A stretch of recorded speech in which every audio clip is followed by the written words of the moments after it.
Hi friends, இந்த video எதுக்குன்னு பார்த்தீங்கன்னா, தமிழ்நாடு கவர்மெண்ட் வந்து மாடி தோட்டம் கிட் வந்து ஸ்பான்சர் பண்ணுறாங்க இல்லையா, அதை பற்றின வீடியோ தான். மாடி தோட்டம் வைக்கணும்னு ஆசை இருக்குது, ஆனால் வந்து எனக்கு எதுவுமே தெரியாது அப்படின்றவங்களுக்கு இந்த வீடியோ ரொம்ப யூஸ்ஃபுல்லாக இருக்கும். ஸ்கிப் பண்ணாமல் ஃபஸ்ட்லேருந்து லாஸ்ட் வரைக்கும் பாருங்கள். நான் எப்படி கிட் வாங்கினேன், அதோட ப்ராசஸ்லாம் என்னென்னு பார்த்துட்டு கடைசியில் எப்படி செடி வருதுன்னு நான் உங்களுக்கு காட்டுறேன். இந்த வீடியோ ஃபுல்லாகவே வந்து ஸ்கிப் பண்ணாமல் பாருங்கள், உங்களுக்கு ரொம்ப யூஸ்ஃபுல்லாக இருக்கும். அதுக்கு நான் என்ன பண்ணேன்னா, கூகுளில் வந்து தமிழ்நாடு கவர்மெண்ட் மாடி தோட்டம்னு தான் நான் போட்ட உடனே ஒரு பேஜ் வந்து ஓப்பன் ஆச்சு. ஓப்பன் ஆகிட்டு அதில் என்ன கேட்டுச்சுன்னா, ஆதார் நம்மளோட டீட்டெயில்ஸ் கேட்குது. எங்கே இருக்கோம், எங்கே இருக்கோன்னா எந்த மாவட்டம், அப்புறம் வந்து நார்த்தா சவுத்தா அந்த மாதிரி கேட்டுச்சு. அப்படி கொடுக்கும்போது நம்மளோட ஏரியா நேம்லாம் அதிலே வந்துடுது. நான் வந்து பூந்தமல்லி, அதனால் வந்து எனக்கு பூந்தமல்லின்னு வந்துச்சு. அங்கேருந்து நம்மளோட ஆதார் கார்டு நம்பர் கேட்குது, நம்மளோட ஒரு ஃபோட்டோ கேட்குது. இது எல்லாமே நம்ம அப்லோட் பண்ணிட்டோன்னா ஒரு எஸ்எம்எஸ் வருது நம்ம மொபைல் நம்பருக்கு. அந்த நம்பரில் இருக்க அந்த எஸ்எம்எஸில் ஒரு நம்பர் கொடுக்குறாங்க. அதுக்கு கால் பண்ணோன்னா எப்போ வந்து கிட்டு வாங்கிக்கலாம் அப்படின்னு சொல்லிட்டு சொல்கிறாங்க. இந்த கிட்டு வந்து 450 ரூபாங்க. என்னென்ன இருக்குதுன்னு நான் சொல்கிறேன். இந்த 450 ரூபாயில் நம்ம ஜிபே அங்கே போயிட்டு ஸ்ட்ரைட்டாக ஜிபே பண்ணிவிட்டு நம்ம வாங்கிக்கலாம். நான் வந்து பூந்தமல்லி தாலுகா ஆஃபீஸில் தான் போயிட்டு ஜிபே பண்ணிவிட்டு வாங்கிட்டு வந்தேன். அதுக்கப்புறம் இதில் என்னென்ன இருக்குதுன்னு பார்க்கலாம் வாங்க. இந்த கிட்டு ஓப்பன் பண்ண உடனே ஒரு 6 க்ரோ பேக் இருக்குங்க. ரொம்ப பெருசுலாம் இல்லை, நார்மல் சைஸ் தான். 6 க்ரோ பேக் இருக்குது. 6 வந்து தென்னை நார் இருக்குது. தென்னை நாருக்கு 6 விதை இருக்குது. என்னென்ன விதை வேணும்னு நீங்கள் அதுலேயே சூஸ் பண்ணிக்கலாம். காய்கறி விதையும் இருக்குது, பழங்கள் விதையும் இருக்குதுங்க. உங்களுக்கு என்ன வேணுமோ அதை வாங்கிக்கலாம். 3 வந்து பூச்சி மருந்து கொடுக்குறாங்க, ஒரு வேப்பெண்ணெய் கொடுக்குறாங்க. இது என்னென்ன அதோட பூச்சி மருந்தோட பேர்லாம் வந்து எனக்கு சரியாக தெரியல.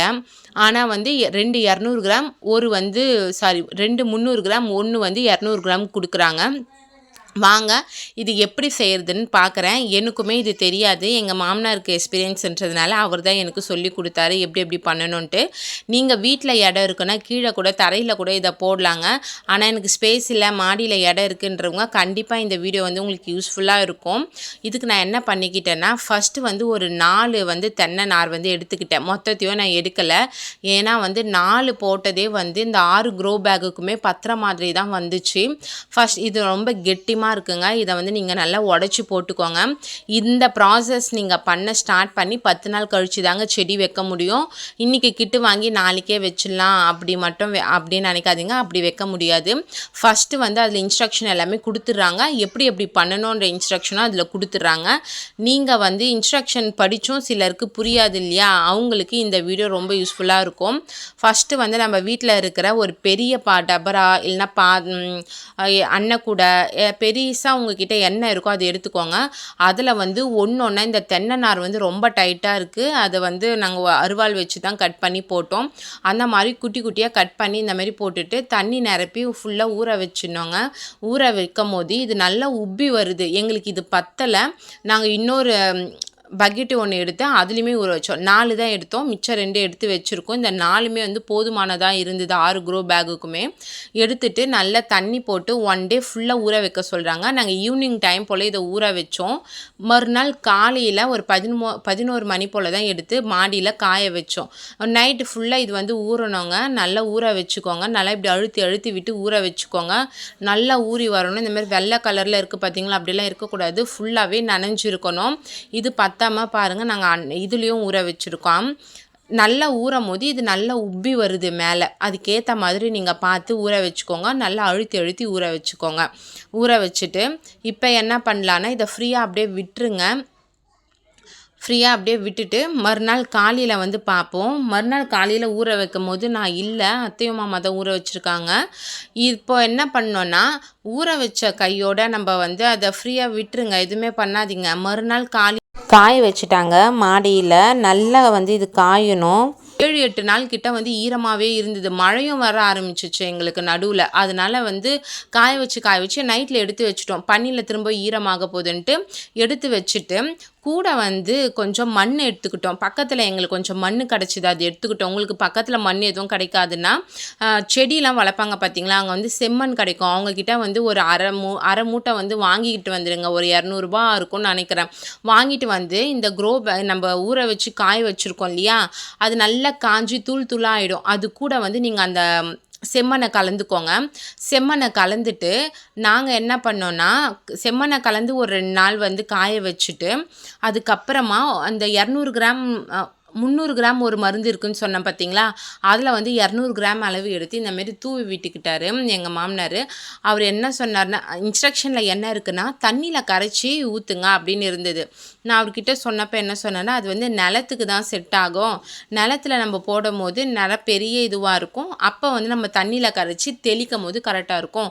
இது க்ரோ பேக்கில் போடுறது இதுவே கரெக்டாக போதுமானதாக இருக்கும்னு சொல்லிட்டாரு.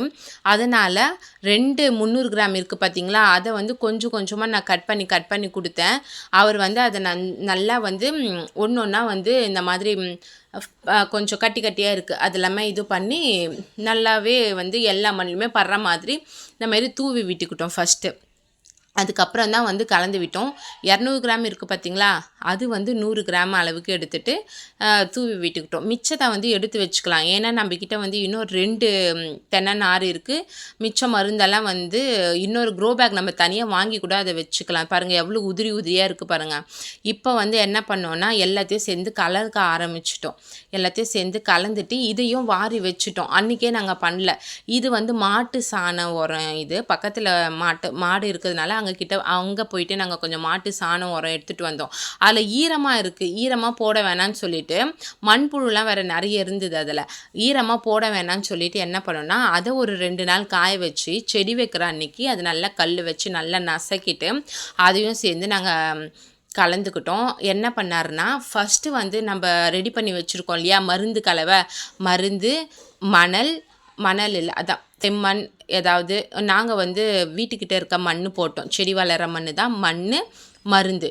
இது எல்லாமே வந்து 6 க்ரோ பேக்லையுமே நிரப்பிட்டு விதை போடுறோம் பார்த்தீங்களா, அப்போ தான் வந்து நாங்கள் இந்த களிமண்ன்ற இந்த மாட்டு சாணம் இருக்குல்ல, அந்த உரத்தை இந்த மாதிரி மேலே எடுத்து போட்டுட்டாரு.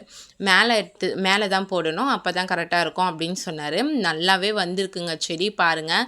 எல்லாத்தையுமே 6 க்ரோ பேக்குமே நாங்கள் நிரப்பிட்டு ஒவ்வொரு விதையமாக போட்டோம். விதை நான் கூட என்ன நினச்சேன்னா, தண்ணி தெளிச்சுட்டு அதுக்கப்புறம் போடணும்னு நினச்சேன். ஏன்னா எனக்குமே தெரியாது இதெல்லாம் எப்படி செய்யணும்னு சொல்லிட்டு. இது ஒன்று அவரை பார்த்து தான் நான் கற்றுக்கிட்டேன். இது வந்து தக்காளி விதையாம். அவர் என்ன சொன்னார்னா, இந்த விதையிலேயே நிறைய செடி போடலாம், தரையாக இருந்தால் நிறைய தூவலாம், இதில் நிறைய வரும், அவ்வளோ விதை இருக்குது அப்படின்னு சொன்னார். அதனால் கொஞ்சம் கொஞ்சமாக எடுத்து அங்கங்கே மட்டும் ஊனி விட்டோம். நாங்கள் ஊனி விட்டுட்டு கொஞ்சம் எடுத்து வச்சுட்டோம். இன்னும் கொஞ்சம் விதைகளும் இருக்குது நம்மக்கிட்ட. இது எப்படி வருதுன்னு பார்த்துட்டு அதுக்கப்புறமா இன்னும் க்ரோ பேக் கூட வாங்கி போடலாம், இல்லை இதிலே கூட போடலாம்னு சொல்லிட்டு ஒவ்வொரு விதையும் எடுத்து போட்டுக்கிட்டோம். தக்காளி, கத்திரிக்காய், பச்சை மிளகாய் இதெல்லாம் வந்து எப்படி இருக்குன்னா, நம்ம அந்த காயெல்லாம் காஞ்சா அதில் இருக்கும் பார்த்தீங்களா விதை, அந்த மாதிரி தான் இருந்தது. ஆனால் அதில் ஒவ்வொன்றுத்துலையுமே செடி வரும்னு சொல்லியிருந்தாங்க. இந்த மாதிரி எடுத்து தள்ளி ஊனி வச்சுக்கலாம். வெண்டை விதை மட்டும் நல்லா குண்டு குண்டாக பச்சை கலரில் பெருசாக இருந்தது. அதை மட்டும் என்ன சொன்னார்னா, அது நிறைய போடக்கூடாது, லைனாக ஒன்றா ஊனணும் அப்படின்னு சொல்லிட்டாங்க. இது வந்து சிறுகீரை விதை ரொம்ப அழகாக இருந்தது பார்க்குறதுக்கு, ஷைனிங்காக. இதை மட்டும் அப்படியே தூவி விட்டுட்டாங்க, அங்கங்கே வைக்காமல். கீரை விதை இந்த மாதிரி போட்டாச்சு. அடுத்தது என்ன பார்த்தோன்னா, வெண்டைக்காய் விதை பார்க்கலாம். வெண்டைக்காய் விதை வந்து பார்த்திங்கன்னா இந்த மாதிரி பெருசாக இருக்குது. இது வந்து அங்கங்கே வைக்கணும் அப்படின்னு சொன்னாங்க. ஒரு இடத்துலையே போடாமல் கொஞ்சம் தள்ளி ஊனி வைக்கணும் அப்படின்னு சொன்னாங்க. இப்போ அங்கங்கே போட்டு வச்சுருக்காங்க. வெண்டைக்காவுமே ரொம்ப சீக்கிரத்தில் சூப்பராகவே வந்துடுச்சு. அதுக்கப்புறம் இப்போ எல்லா விதையுமே நம்ம வச்சாச்சு. இப்போ நம்ம எடுத்து லைனாக வச்சிடலாம். ஒரு ஓரமாக வச்சுட்டு இதுக்கு வந்து தண்ணி இனிமே தான் நம்ம வந்து விட போகிறோம். தண்ணி வந்து ஃபுல்லாக விட்டுறாதீங்க, தெளித்து விடணும். ஒரு 2 நாளைக்கு தெளித்து விடுங்க. கொஞ்சம் நல்லாவே ஃபுல்லாக ஈரமாகிற அளவுக்கு நல்லா வந்து தெளித்து விட்டுக்கோங்க. எல்லாத்துலேயுமே தெளித்து விட்டுட்டு சன்லைட் படுற மாதிரியே வச்சுக்கோங்க. சன்லைட் வந்து ரொம்ப அவசியம், அதனால் வந்து சன்லைட் படுற மாதிரியே வச்சுக்கோங்க. இது வந்து மார்கழி மாதம் தான் வைக்கிறோம். செடியெலாம் இப்போ நல்லா வர மாதம்தான், அதனால் வந்து இந்த மாதத்தில் தான் வச்சோம். ரொம்ப நல்லாவே வந்திருக்கு பாருங்கள். இது வந்து ஃபஸ்ட்டு டே, நாங்கள் வச்சுட்டு போன ஃபஸ்ட்டு டே. அதுக்கப்புறம் செடி வச்சு 2வது நாள்லேயே வந்து இந்த மாதிரி இருந்தது. 2, 3 விதை வந்தது. ஒன்றுத்துலலாம் வந்து சுத்தமாக வந்து எதுவுமே தெரியல. கீரைலாம் வந்து ரொம்ப சந்தோஷமாக இருந்துச்சு. சாரி, இது 3வது டே. இது கீரை வந்து 2வது டே பார்க்கும்போது குட்டி குட்டியாக ரெட்டாக இருக்குது பார்த்தீங்களா, இந்த மாதிரி இருந்தது 2வது டேவே வந்து பார்க்கும்போது. 3வது நாள் வந்து பார்க்கும்போது இவ்வளோ நல்லாவே வந்திருந்தது கீரை. ரொம்ப சந்தோஷமாக ஆயிடுச்சு. கீரை வந்து வர ஆரம்பிச்சிடுச்சு அப்படின்னு சொல்லிட்டு. அதுக்கப்புறமா வந்து அடுத்த பேக்லாம் பார்க்க போனோன்னா 1, 2 அந்த மாதிரி மட்டும் வளர்ந்துருந்தது. அப்போ தான் வந்து முளைச்சி வெளியே வர மாதிரி வந்திருந்தது விதை. பார்த்திங்களா, விதை இன்னும் ஒன்று உள்ளவே போல், ஒன்று வந்து அதுலேருந்து வெளியவே வந்திருக்கு. நல்லா அந்த ஓரத்தில் அந்த மாதிரி வந்திருக்கு. டெய்லி வந்து பார்த்துருந்தோம். தண்ணி வந்து தினமும் தெளிக்க வேணாம்னு சொல்லிட்டாங்க. ஒரு நாள் விட்டு ஒரு நாள் தெளிக்கலாம் இப்போதைக்கு அப்படின்னு சொல்லிட்டாங்க.